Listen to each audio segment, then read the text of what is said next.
Hello, good evening.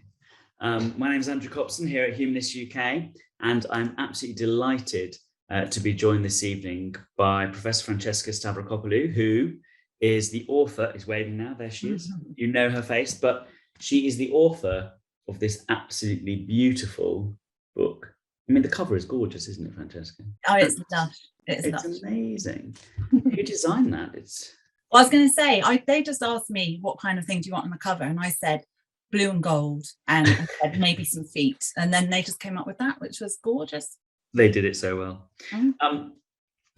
We're going to talk about the book. Everyone here is able to ask questions by typing in the question and answer box. Don't feel inhibited, even at this early stage, to get your questions in there, because we love them.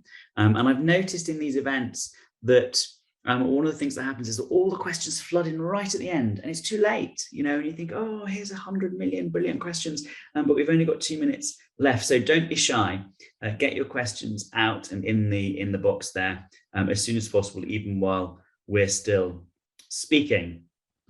So we'll talk about this book, but first of all, I thought we'd just talk generally about why it was that you went into the study of the Hebrew Bible. Would that be right to say a field is the study of the Hebrew Bible? Yeah. Because I know that some people out there in the world are alarmed that a humanist and atheist is so engaged in Hebrew Bible studies, and those who aren't alarmed, even so, might be a little surprised.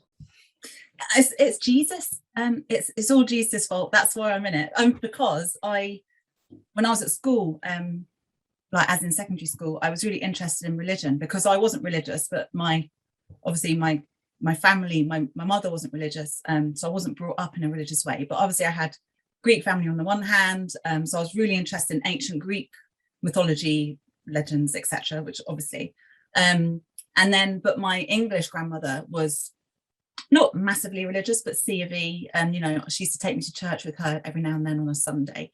So I was really interested in it, and at school, couldn't work out why how come Jesus was like so important when he was clearly just like any other ancient Greek hero who had, who was half divine, half mortal. So that's how I got really interested in it, and was the whole Jesus thing. And then when I discovered that Jesus was Jewish, wow, because people don't tell children that.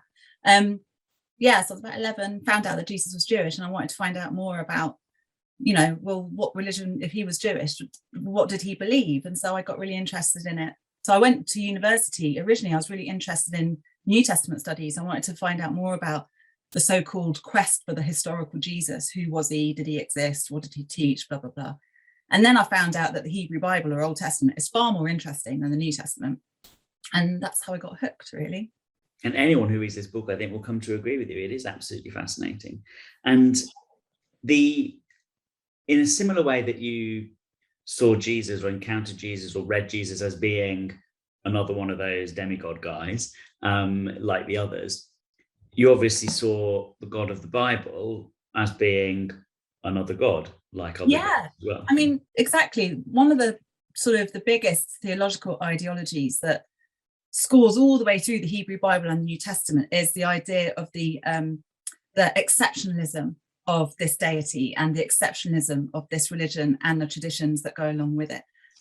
But even just a cursory reading of both New Testament texts and Hebrew Bible texts reveals that it's not that exceptional at all. Lots of the same mythic motifs and legends, preferences about particular kinds of sacrifice, the ethical, so-called ethical value systems that permeate these texts. Like they're not unique. They're very common and in the broader ancient Southwest Asian context. And so, there's nothing particularly distinctive. I mean, what's striking is the shift towards what some scholars call early forms of monotheism, but I would rather see as a form of pantheon reduction. But this shift towards the prioritization of one particular deity, so much so that all other deities are either kind of squeezed out of the pantheon, or they're sort of relegated rather to roles like kind of divine messengers or kind of cosmic forces. They're sort of abstracted out of existence, really. So that's what's quite striking. But again, that's not unique. Lots of other ancient Southwest Asian religions, some particular cults of deities were, quite exclusive for some periods of time. So in that sense, it's remarkable because it lasted, but not that unusual in the sense that it happened in the first place. But many people, as you say, don't realise that. So many people's idea is that the God of the Jews, the God of the Christians, the God of the Muslims, it was always one God. Yeah. It was always one God. That's a distinctive thing. And in this book, which we'll come on to, but maybe this is something that academics already all knew, even though the general public didn't. This book makes it really clear that what actually happened is that the God that was to become in later times the God of the Jews and the God of the Christians, the God of the Muslims, was, as you say, a product of pantheon reduction, a paring down of a much bigger ecosystem of divine people. Yeah, absolutely. And in some ways, I think theologically, he wasn't a solitary deity, and he isn't in the Bible. He's even in the New Testament text, he's not a solitary deity. No other divine beings are quite up there on his kind of level. He is the big dog of the heavens, if you like. But even theologically and ideologically, you can see that the struggle that some biblical writers have with that. So, for example, in the book of Job, which is a story about the way in which God basically screws Job over for no reason, starts to punish him with all sorts of horrible afflictions and life events. But there's parts of the book of Job that try to distance God theologically from that from direct responsibility for what's basically shitty behavior, by sort of saying, it was the role of a figure in the heavenly realm called, Hasatan, so which means the adversary or the accuser or the prosecutor, but gave rise to the name Satan.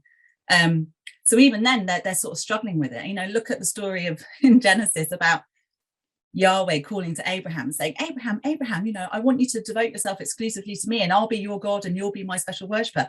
It's kind of because God's lonely, in that theological system. It's like he really wants a friend. So I think there are huge flaws with sort of this very reduced pantheon, that biblical writers and then later theologians have tried to fill that gap, to fix the flaw. How do you find people react to that when they're believing Christians? I mean, or believing Jews as well, I suppose, although that's less, I always think of that as a less common thing, but there are also religiously believing Jews, but religiously believing Jews, Christians, I don't know whether it's Muslims as well. How do they react? They tell me usually that I don't understand the texts I'm studying. And that's a pretty bold claim to professor of this. And I say, well, professor, and they say, well, no, you can't understand because you don't have faith, and without faith, you can't possibly comprehend the sort of the theological realities of this. But equally, it's amazing just how many religious believers are so unfamiliar with their texts. I mean, they might say that they've read, for example, they've read the Bible from cover to cover, but there's reading and there's reading. And I think you become very sort of accustomed to certain interpretive lenses. And I think, Christianity in particular has done a tremendous job at trying to pretend that there's a triune God and that God is one and yet three at the same time. What a scam. But you culturally, these things become so sort of normative that I think it skews then reading of the actual stuff that's in these sacred texts. I mean, I found that when I was reading your book, because of course, when I was an undergraduate, I was a classicist, and so I was quite used to thinking about gods that, in the normal way, as there's lots of them and they're doing this and they're doing that and they've got bodies and great bodies quite often. And, they're all running around having a good time at others' expense quite often, but there they are doing it. And to the limited extent that I have read any Christian or Jewish texts, I realise now that I was, as a result of the background culture that encouraged me to do this, actually just whitewashing away all of the things that I was literally reading on the page that would, on a frank, objective, impartial view, actually indicate that, here was a God that was the same. That's an incredible cultural job that those churches and denominations have done to reinterpret this God in that way. I mean, And I think it's extraordinary as well. I mean, because I mean, in two ways, really. Like, the first is that I think Judaism and Christianity have often been used by the Western intellectual tradition, for want of a much better label, as a kind of foil to all the things that were, unsophisticated, if you could possibly say that, about ancient, Greek and Roman culture. So, really good at lauding all the things that Greek and Roman culture have given to us. I mean, just look at the kind of the rhetoric that's going on at the moment in public debates about this kind of thing. Democracy, wonderful, and culture, and but actually sort of saying, but the one thing they weren't very good at, was being good monotheists, and that somehow spiritual enlightenment demands some kind of monotheistic system. But on the other hand, I think churches and denominations and theologians and rabbis, right from before the first century CE, they had to work really hard at trying to solve problems that were inherent in the way in which they were worshipping. So look at early Christianity. The problem is that people were already calling Jesus a divine being, or even a god, right before, and talking about the Holy Spirit, or the Spirit as being a kind of God. It was a part of it was built into their earliest rituals, if you like. So when Jesus, in the Gospel of Matthew, sort of says to his disciples, you must go out and baptize in the name of the Father and the Son and the Spirit. It's a threefold kind of ritual formula. And it looks like this was a very early ritual practice in the early Jesus movement, that people were baptizing in the name of the Father and the Son and the Spirit. And so you get later theologians in the 2nd and 3rd and 4th centuries sort of saying, well, what's the relationship of Jesus, of the Son and the Spirit to the Father? And they're having to kind of fix this problem, because basically people have this kind of pluralistic notion of divinity. And so they're having to kind of, you can't erase that. This is the way that people have been worshipping and initiating people into their cult for hundreds of years already. So how do you fix it? Well, you come up with a philosophical system that says, well, actually, no, that, it's, but God is the Father and the Son and the Spirit. And so in a way, it's trying to fix a problem that they can't eradicate, because ritually it's so deeply embedded. Yeah. Given all of that, how, to what extent is this ancient God really the God of the Jews and the Christians? I mean, has he been repurposed so much that it's that it's no more than a family resemblance? Or do you how does your job as a historian make sense that to trace that single God through that time? Or is it so changed that it's now, what I'm asking, is there continuity genuinely there, or is there so much change that you can't connect them? There's definitely continuity, in the sense that this particular deity, Yahweh, I mean, it's such a peculiar name. I mean, and it seems to be very specific to a particular location in the southern Levant and particular traditions. So you can trace that deity. Give us the years of that, the sort of date of that for people. So we're talking about, probably, I mean, the earliest attestation of Yahweh probably is early Iron Age. So we're talking about sort of, say, 10th, 9th century BCE. But this deity probably emerged at the end of the late Bronze Age, so say around kind of 12th, 11th centuries BCE. But yeah, so there's definitely continuity there, certainly. But this is a deity who is this incredible shapeshifter, in the sense that, he has been adopted and adapted to suit various different socio-political, economic, territorial contexts. And that's what's given him his longevity. See, I can't help but talk about him like he's an actual character. But the God of the Bible is not the same as the God of Christianity, and is not the same as the God of Judaism. I mean, the Bible itself, these texts weren't ever written to be religious scripture, and nor were they written to be fixed in form. I mean, just even in the time of Jesus, these texts were hugely fluid within the Jewish tradition. The Torah didn't look exactly the same to Jewish people who were reading it in Alexandria, to people that were maybe reading it, somewhere in Egypt, or reading it somewhere in Jerusalem. They were incredibly fluid texts. So the Bible itself wasn't fixed. The Bible, the Hebrew Bible, wasn't fixed until well into the Common Era. Say, I don't know, some scholars say even as late as the 6th century CE. Whereas the New Testament text, we know that there are loads more early Christian texts that didn't make it into the New Testament canon, that are very different in some ways, much more interesting actually, than those that we find in the New Testament itself. So the fluidity and sort of the flux of those traditions reflects just how diverse a lot of these religious communities and traditions and cultures were. So yeah, that you can track this deity back. Yeah, so there's continuity, but he doesn't look quite as he used to. So the approach you take in the book is you know, a very I think it's really it must be the thing that grabs people and is the hook for readers, and it's one of those things where you see and think, this is such a great idea, this is an amazing idea, this is such a wonderful way to frame this whole question of you look at God's body. Yeah. And in doing that, obviously you bring in a lot of the things we've already talked about, you know, the historical, you know, the way that this character can be historically situated, the way that it's developed over time, the different, you know, ways that he's been repurposed. But the frame is to look at this God's body. And that is really quite a fascinating concept. Where did you get the idea for that? I'm not entirely sure where I got it. I think partly out of teaching. So a lot of the stuff that I talk about in the book is the sort of material that I cover in my undergraduate lectures. I'm very lucky. I wish I was one of your undergraduates. Oh, I know. It's very, very good classes.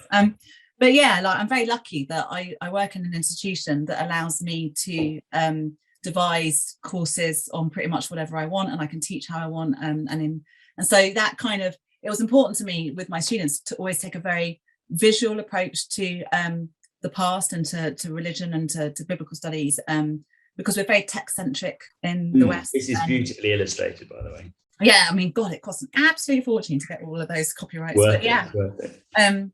But I think I was thinking about, I mean, the book originally, when I was thinking about writing a book for the non-specialist reader, I was going to do an autopsy of God. It was going to be, you know, I was going to start the idea that God is dead, and, you know, what do you need to look for evidence that God is dead, and why is God dead? Well, you look at his body. So I end up doing an autopsy at the very end of the book, having talked about his body all the way through. But it seemed to me that taking an anatomical approach was, in some ways, it's the best way to kind of strip the deity bare of his kind of post-biblical, cultural, religious, theological embellishments, if you like, and to kind of strip him back to see what he looks like. And it's a bit like a striptease as well, you know. I start with his feet and work my way all the way up to his face, because, you know, despite some bits of his anatomy being slightly more interesting for some people than others, ultimately you want to know what God looks like, right? So that's the way I did it. So I didn't realize his nose was such, I mean, until I got further into the book, I was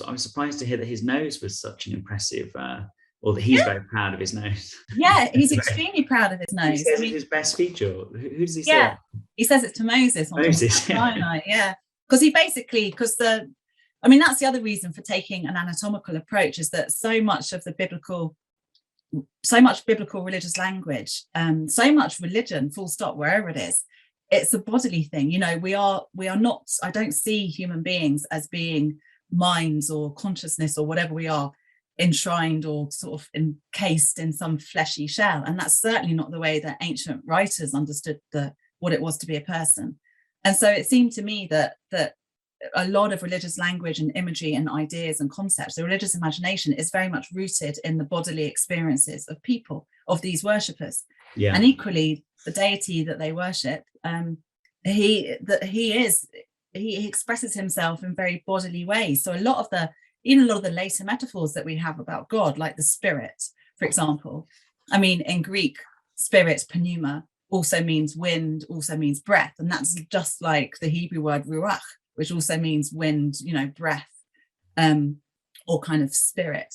And so, you know, when you read at the beginning of Genesis, you know, talking about in the beginning, and the ruach of God was hovering or moving over the water. Is that the breath of God? Is it the wind of God? Is it the spirit of God?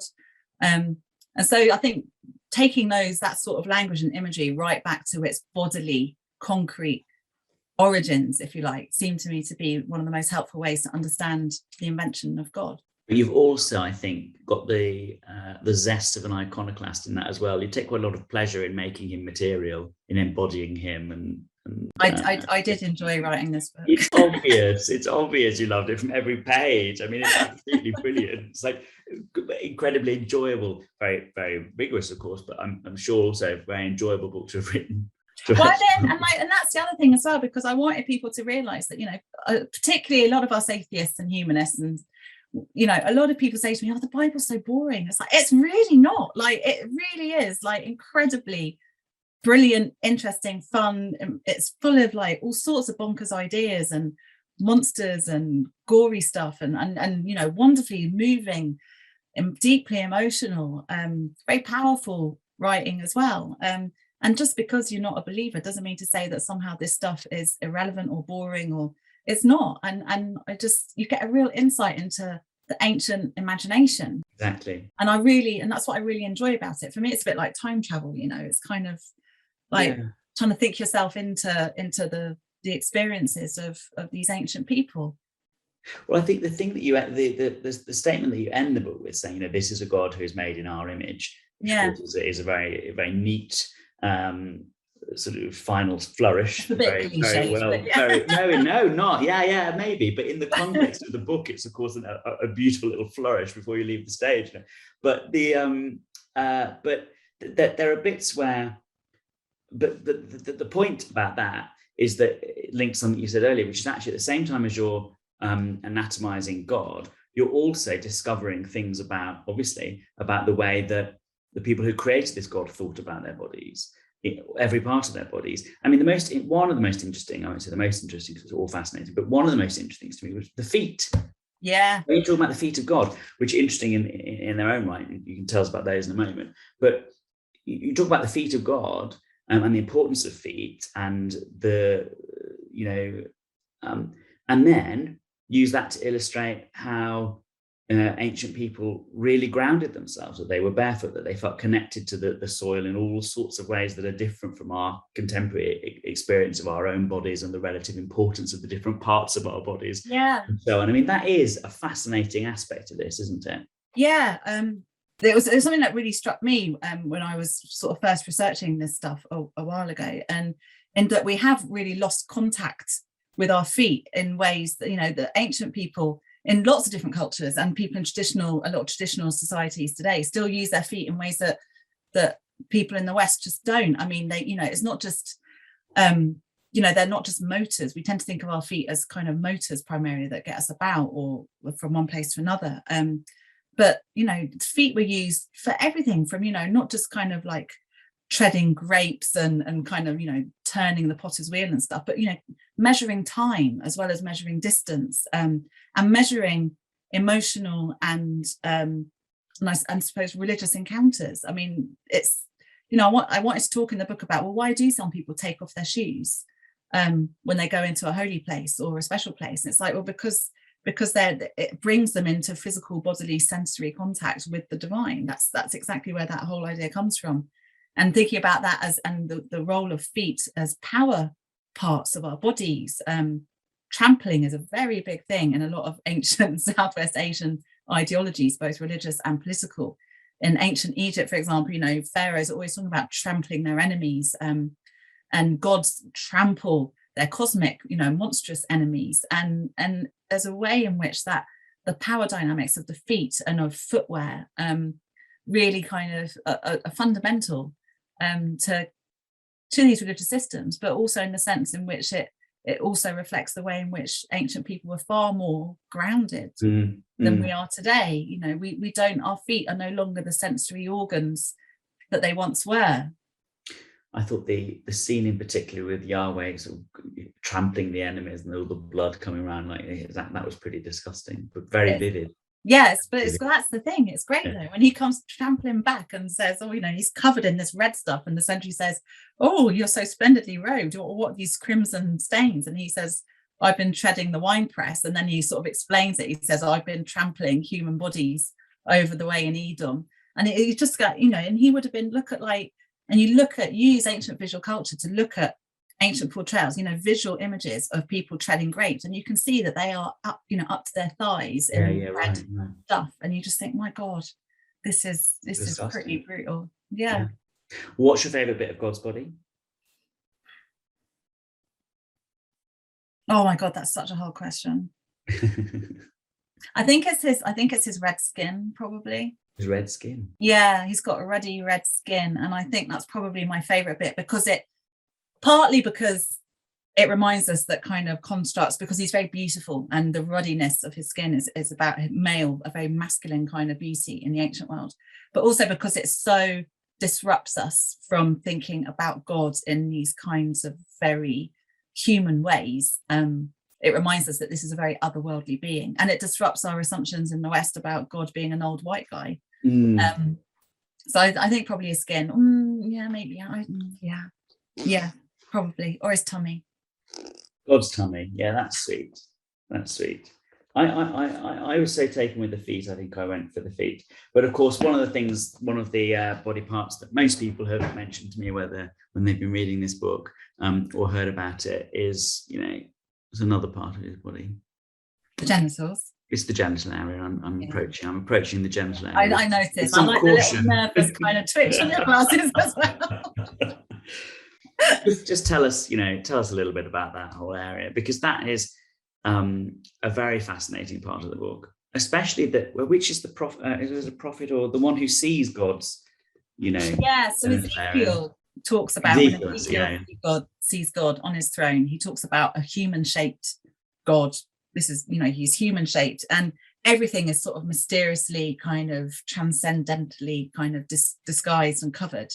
So, but the only part that he can actually see clearly of God is his motnaim, which is a Hebrew term that is usually rendered loins, but it's groin, it's the sex, this is a full frontal kind of anatomical term, and he navigates his way around the deity's body, talking about what he sees. He sort of says, upward from the motnaim I saw it like fire, and downward from the motnaim I saw it like fire.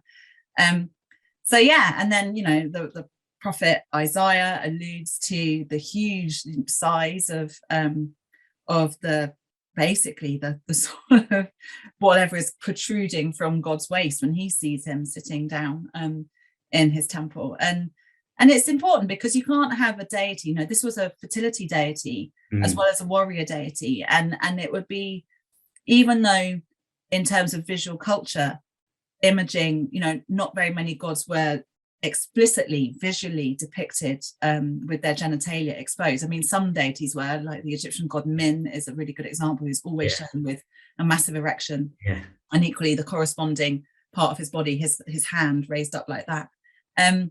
So but even they would show a lot of female divine genitalia, so goddesses tended to be more visually more exposed, and sometimes drawing attention, it's really kind of celebrating it. But with male deities, they tended to get covered up visually much more quickly, but they were still had this, but the sense was that they still were incredibly well endowed, and to how different from the Greek gods. Well, visually, exactly, because in a lot of classical Greek statuary, smaller genitalia was seen to be much more civilized. Polite penis, as my Greek statue tutor at university called it. The Greeks liked their polite penis, which meant small. Exactly, yeah, and much more polite. So the gods were well endowed, but they didn't have to show it off all the time. But yeah, of course, God. Apart from to Ezekiel. Exactly. But of course, God has a penis. I mean, this is the very fact. I mean, even the early rabbis were talking about, when they're talking about circumcision, and they worried about the fact that they were worrying about, because circumcision seemed to function. It functioned in lots of different ways, but one of the ways in which it functioned, male circumcision, was that it was a bit like the language of circumcision is used, for example, of pruning fruit trees in the Bible, because if you prune the fruit tree, and if you circumcise the fruit tree, it yields a greater crop. And I think a very similar thing was going on with pruning male penises, is that it yielded a bigger crop. So it's very bound up with fertility. But when the early rabbis were talking about circumcision, they were really worried about it, because Abraham is the first person that God instructs to be circumcised. But then they worried. They said, well, does that mean that before Abraham, Noah wasn't circumcised? But Noah was a good guy. He was so good that Yahweh saved, God saved him from complete and utter annihilation, the whole planet. And what about Adam? Did God create a human that was somehow imperfect with an extra bit of skin on his penis? And so the rabbis said, well, no, we know that Adam would have been created circumcised because, as it says, they said in Genesis, and he made man in his own image. And they said, well, we know that God is circumcised, so therefore Adam was circumcised. So you've got early traditions, 4th century CE, rabbis talking about just naturally assuming that God has a penis and that it's circumcised. So I rather like that bit, actually. Tej might have changed I think I like his circumcised penis. Because it's so fertile. I mean, I think that's one of the most felicitous phrases in the book is the super fertile nature of the circumcised penis. Or that's not exactly how you word it, but it's beautiful phrasing. I can see you enjoyed that bit. I think that's good. Well, in a somewhat linked question, let's move on to some questions. Is there any evidence that Yahweh had a consort? Yes, there is. I talk about this in the book, and we have inscriptions that were discovered in the 1960s and 70s that refer to Yahweh and his Asherah. And Asherah is the Hebrew name for a goddess known elsewhere as Atherat. And we've got lots of references to Asherah in the Hebrew Bible itself, talking about statues of the goddess Asherah in Yahweh's temple, her cult symbol being placed next to his altar in temples. I mean, they were clearly being worshipped as a pair by some groups of Yahweh worshippers who saw her as a consort. So yeah, we do have evidence. And she was very quickly, she was a victim of this extreme pantheon reduction, if you like. She sort of soon gets squeezed out theologically by the tradents of those traditions that have become the dominant ones. Other peoples worshipped Yahweh alongside other consorts. There was a group of Yahweh worshippers who went to live in a colony on the island of Elephantine in the Nile in Egypt. And they were right, this is the 5th century BCE. They were writing letters back and forth to the Jerusalem temple, asking for some financial donations to help them rebuild their temple. And in their temple, they worshipped Yahweh alongside 2 goddesses, one of whom had the name Anat Yahweh or Yahu, Anat Yahu. So, what the image that we're given in the Hebrew Bible is not historically representative of all types of Yahweh worshippers in this period at all. And some of them continued to think that Yahweh had consort goddess partners. So there's nothing misogynistic per se about the removal of these goddesses. It's just part of the pantheon reduction that's going on, or is it a bit more spiky than that?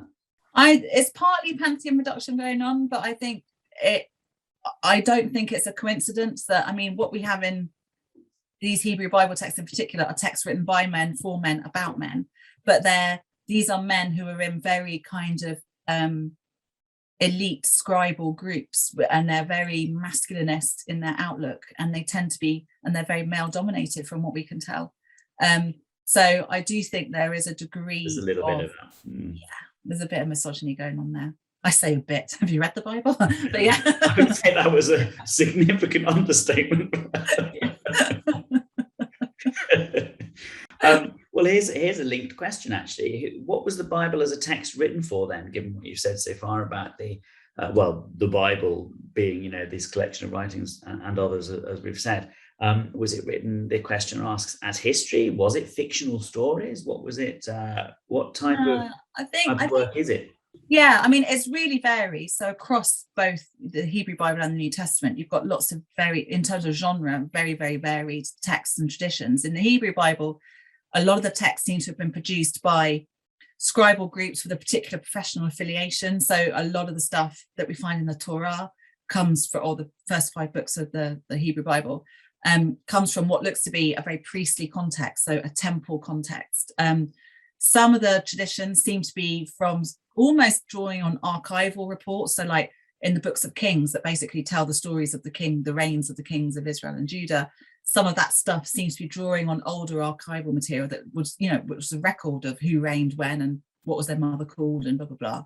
And some do seem to be some texts seem to relate to kind of certain social or cultural groups, like the wisdom literature. So that's some books that we now, so like bits of Proverbs, for example, the book of Job, perhaps the book of Ecclesiastes. These seem to be, again, sort of a mixture of kind of traditional teachings, but also with a particular very urban, a very sort of relatively middle class kind of, right. Talk about middle class then. So yeah, it's very varied. I mean, whereas you go to the New Testament and something like the Gospels have been written partly to give kind of not an account of the life, they're not like a biography, well, a bit like an ancient biography, but biographies didn't quite function in the way that they function in our society.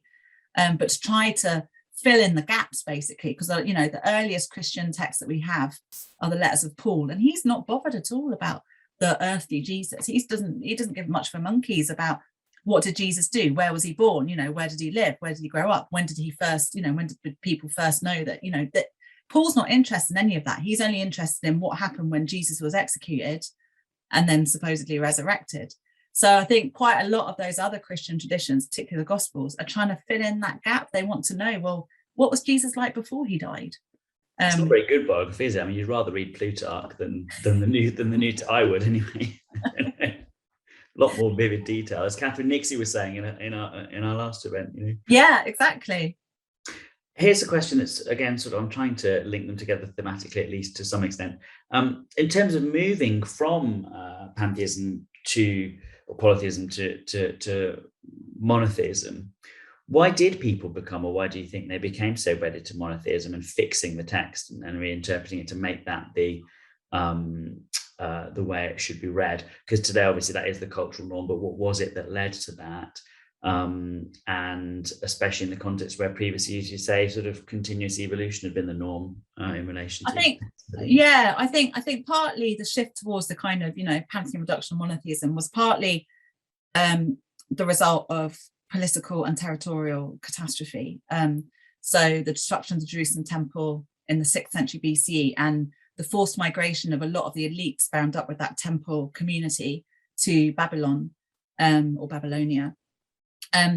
We're talking about a very, very small group of people, some of whom came back and decided that the reason that this had happened wasn't because that, their God has somehow been godnapped and defeated or whatever by other gods and the Babylonians themselves, but because he has somehow planned it. And the reason he had done it is because he was annoyed, he was pissed off with people worshipping other gods. So in a way, it was a very small community's kind of paranoid reworking of, well, why has this happened to us? Surely it's not because God hates us. It must be because God loves us so much that he put us through this hell. And yeah, that happens a lot in people's reasoning about these things, doesn't it? Funny, doesn't it? Yeah, exactly. It's a special thing, not a nasty thing.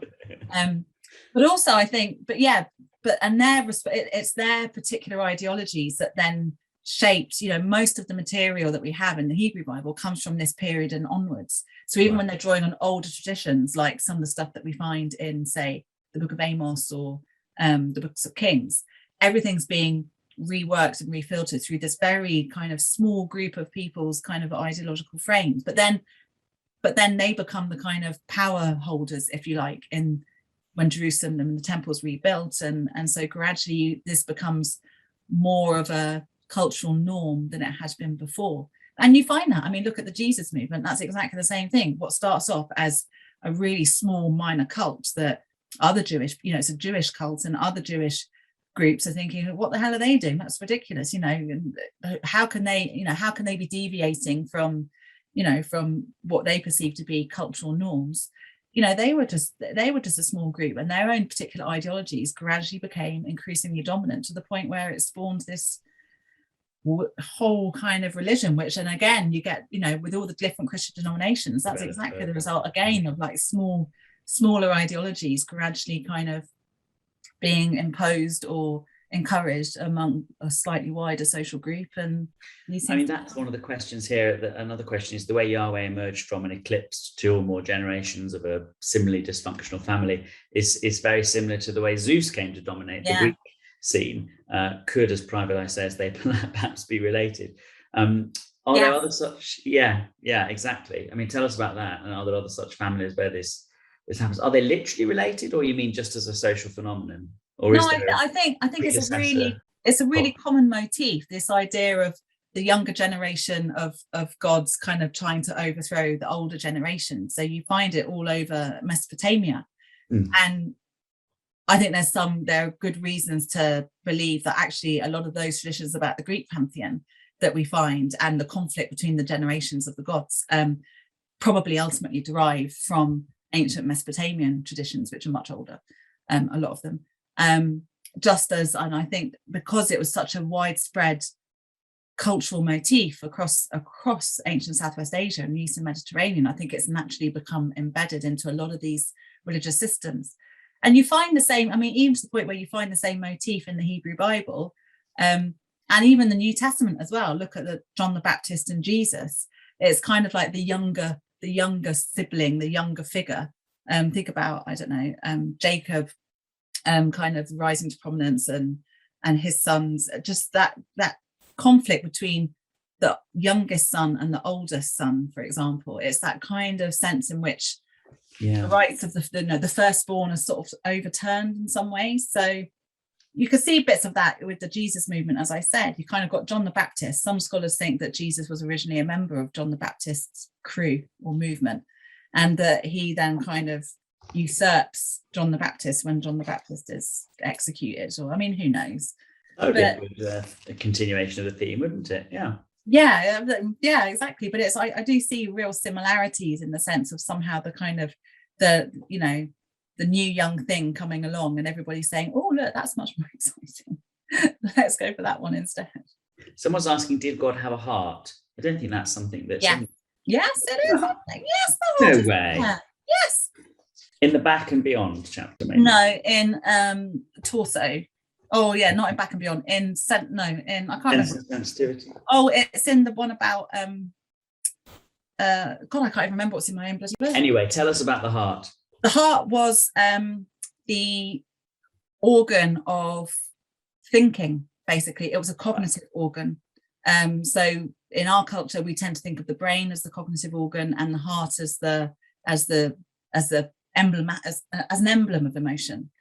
We can sense some of our emotions in our heart, when we get a quickened heartbeat, and we talk about our heart breaking and all that kind of stuff. But in ancient Southwest Asian cultures, the heart was very much a cognitive organ. Emotions were felt lower down in the belly and the bowels. Anger was felt in the nose, particularly.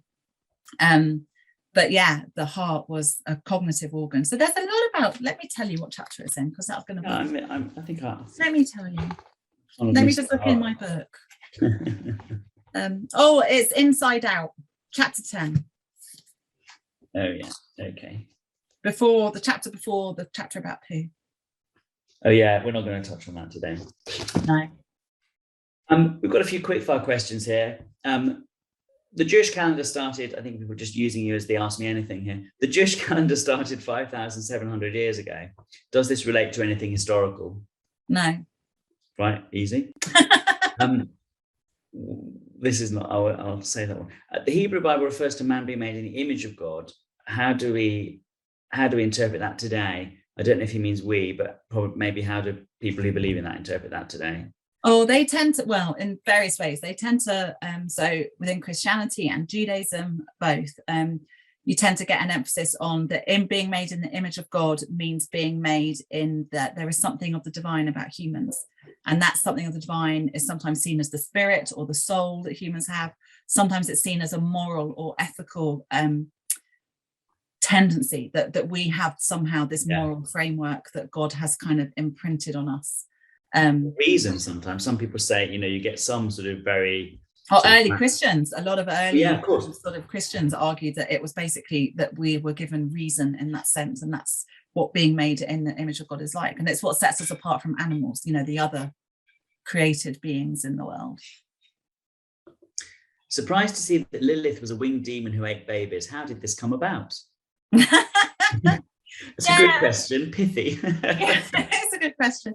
Yeah, you get all sorts of demons in ancient Mesopotamian traditions, and I mean, that predate the emergence of Judaism and Christianity by, you know, several centuries. And she's just one of them. Quite often, a lot of you get a lot of medical texts from ancient Mesopotamia are very concerned about various bodily ailments, but also birthing rituals and, you know, protective spells and that kind of stuff. And Lilith is just one of a number of demons that's blamed for things like, you know, a demon that kind of will come in and steal babies, so cot deaths and children that die in at birth and that kind of thing. But sometimes Lilith is also given this very, I mean, she is described as like having these long fingernails that kind of reach over the window sill. It's really creepy. But sometimes she's also blamed for things like men having erectile problems, or it was that Lilith ejaculating too early, or having wet dreams and stuff like that. But because these traditions were so kind of common, by the time a lot of, I mean, the biggest community of Yahweh worshippers outside of Palestine for pretty much most of the Common Era, and they were in Mesopotamia, they were in around Babylonia, and so a lot of these traditions obviously kind of get grafted into, adopted and adapted as they do, into Jewish stories and Jewish reinterpretations of texts. So yeah, poor Lilith. I'm a bit of a fan of hers, to be honest. Not for the baby killing stuff, but just no, I was going to say that. But so some early Jewish traditions put her as God's first wife, you know, as Adam's first wife before God makes Eve. Adam's originally married to Lilith, and she's so pissed off because Adam won't let her go on top during sex. And she says, well, why not? We're created equal. You know, it says God made, you know, man and woman. And Adam refuses. And so she's bogs off, flies away and abandons the marriage.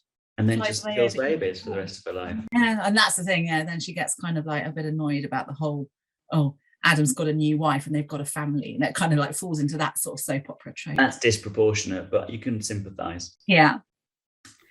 Tell us a little bit about God's bodily needs as a consequence of having a body. For example, did he eat? Yes, people understood that his sacrifices were his food, but that's quite common, isn't it? I mean, yeah, it's very common. It's the food of the gods, and he, you know, a lot of theologians, like early rabbis, but also in some biblical texts, it's the aroma of the burning sacrifice that he enjoys the most. It's the smell. I mean, we all know we all know that smell. You know, you smell your roast dinner cooking, and I'm a vegetarian, but you smell a roast and you think, oh, that's lovely, or a barbecue.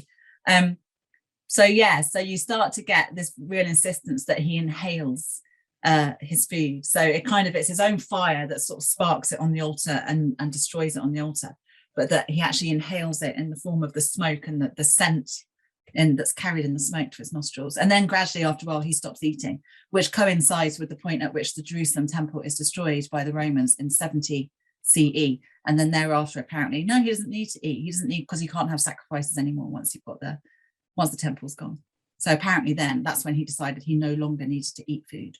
If the Christian God is just one of many deities, others of which are sometimes more impressive, why do you think Christianity and Islam have been so much more successful than other religions in attracting large numbers of believers? Is it for reasons intrinsic to their theology, or is it because they've been politically useful to powerful leaders? You know?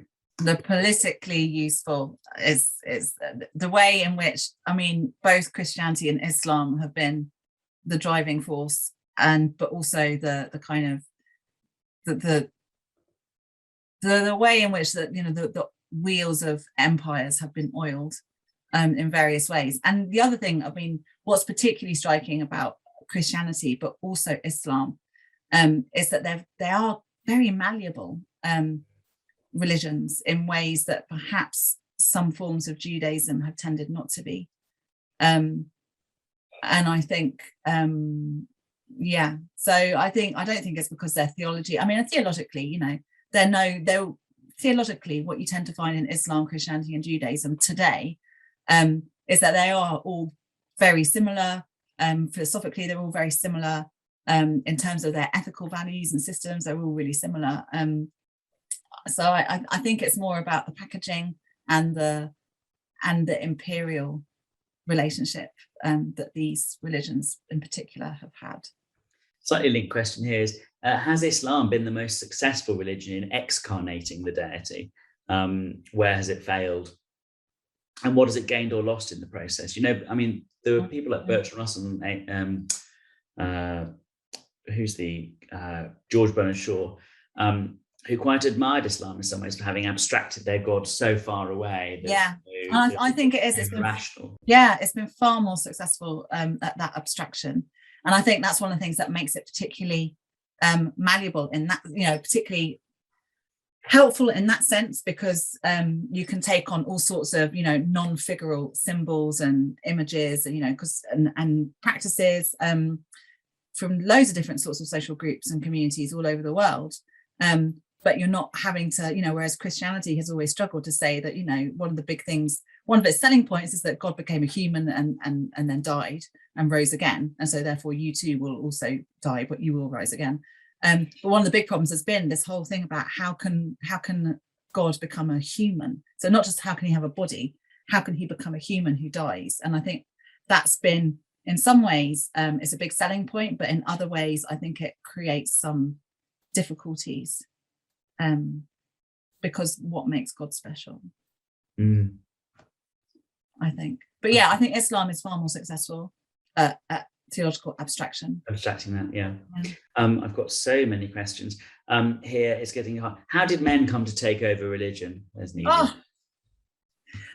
God, how did they? Same way they took over everything else.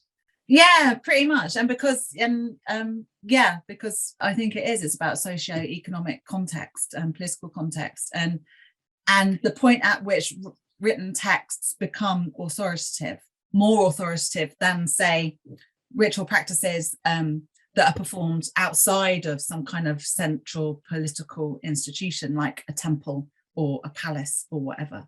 And once those texts become really authoritative in the way that these texts that we find in the Bible became authoritative, then you've got no hope. Women have got no hope.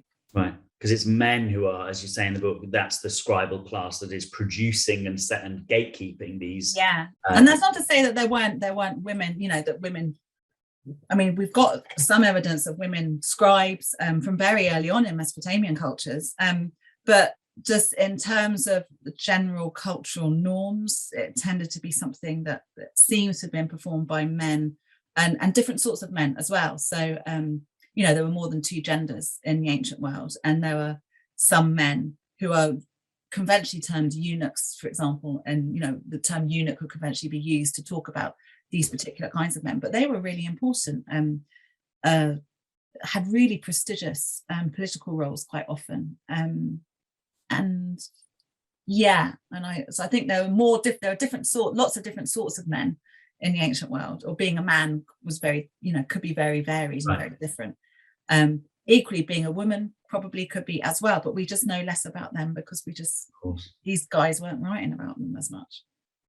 It seems ancient communities, this is a question, it seems ancient communities had a very physically close relationship with their gods. They were present, they were real, you know, somehow. When did that change to the spiritual relationship that's more common now? Forgive my crude miming there. Not trying to cause offense to anyone who might.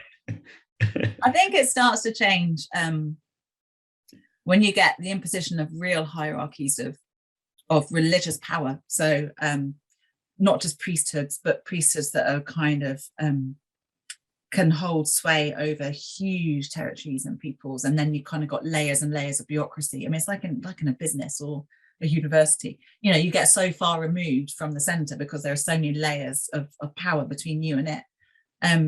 So yeah, it does become more spiritual. But one of the things that, you know, Christianity was very good at is that still it fills that, you know, I'll say it fills that perceived gap. The gap never really was there. People continue to think that God had a body. I think these very early Christians, most of them still thought that. Mm-hmm. But even when you get to the point where in earliest Judaism, there's no more statues of God that are being used in worship, Christianity kind of fills that aniconic gap, you know, the no images, by saying, well, yeah, we do have an image, and it's Jesus, and we can have an image of Jesus. Which always strikes me as Christianity is breaking one of the 10 commandments, that, you know, you shall have no images, and yet there's Jesus plastered on every wall and cross in every religious building. because he's God and man, apparently. So it's still kind of breaking that commandment, which I think is interesting. You should point that out to them. Write a letter to the Pope. I will. I shall write to Pope Francis. Yes, again, I shall write to him. Yes, send him another letter. That's right. Another letter. one of the mind expanding moments in this book is about the golden calf, when you say that that one of the forms of Yahweh might have been thought to have been a bull, and therefore the golden calf was literally meant to be a statue of God. Yeah, it's not some alternative. It was a statue of him. Yeah. I like that. Yeah, but I like that. That's what they thought God looked like. Yeah, he had bull horns and stuff. I mean, it's very powerful, and goddesses had the same kind of thing as well. And I like that. I like the more animalized kind of divine image, because it reminds you that these are, this is about religious imagination. These gods did not actually exist, obviously, but it's about the religious imagination, and it's about what makes the otherworldly, and it's the idea that your God can take the form of a bull, can take like as we find in ancient Egyptian religions, and Roman and Greek religions. It's all very normal in that sense. But I like the otherness of it, and that's what these ancient gods do so much better, I think, than modern gods. It's like they're completely comfortable with the otherness of, and the kind of the monstrous, and the kind of composite, and all of that stuff that a lot of religious Christians, monotheists today, would find very difficult to. They don't sit as comfortably with that kind of otherworldliness and that otherness, that the grotesque, almost the carnivalesque. Yeah. It's a different aesthetic now, isn't it? And I prefer that one too. Yeah. If I were going to worship gods, it would definitely be the Greek gods. There's no doubt about that, actually. Which ones would you go for? Yeah, it would basically be a good old-fashioned go Greek or go home. Yeah, definitely. Yeah, I agree. Okay, then the last question, which is pulling back a little bit to a more question about, a different sort of question. And this person often wants to tactfully challenge those who push a particular religion, but finds that the way that they do that challenge can sometimes come across too aggressively, and they prefer to be more engaging. Are there any good texts that you would suggest to someone who was hoping to, in the future, take this approach to argument or debate around these issues, apart from, of course, God and Anatomy, which is the principal text that everybody should get themselves for this purpose? That's a really hard question. I don't know how to answer that question. I can't. There's nothing off the top of my head that springs to mind to say, oh, yes, I'll tell you what you should read. Read Nikos Kazantzakis' The Last Temptation. So The Last Temptation of Christ. The author was Christian. The film version of the book is absolutely terrible. But the book itself is one of my favorite things, because it's basically a love letter, a Christian love letter, but it engages properly with religious traditions in the Bible, and some of the complexities about the Jesus traditions and stuff.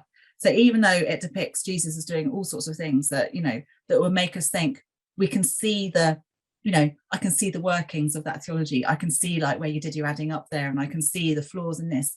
Even though it does that, it does it so gently and respectfully and lovingly and kindly. And I do think that being kind is one of the most important qualities to have when you're talking to somebody whose views are completely diametrically opposed to your own. So I think that's a very good model in how to kind of take on a very difficult subject, but to do it kindly. I mean, I should be more kind myself. Sometimes I just we all do. I get very frustrated. It's natural sometimes, That's okay. But we can all try to be better. One of the ways you can make yourself better is by buying this book, by the way. If you haven't already got yourself a copy of this book, either by buying it or in your local library, you should certainly do so with great rapidity, because, oh gosh, we've even done your little image there. Look at that. Beautiful. Because it is actually that good. It is a book that should be, world-changing, really, definitely. And that's why it's such a pleasure to have Francesca with us. She is, I should have mentioned, also a very supportive patron of Humanists UK. If you're not already a member or supporter of Humanists UK and you're watching this event, let her be your inspiration to also put that right immediately, and go online and join. Francesca, yes, a pleasure as always. So lovely. Thank you for having me. Thank you for joining us. Thank you, and thank you for this wonderful book. Good night.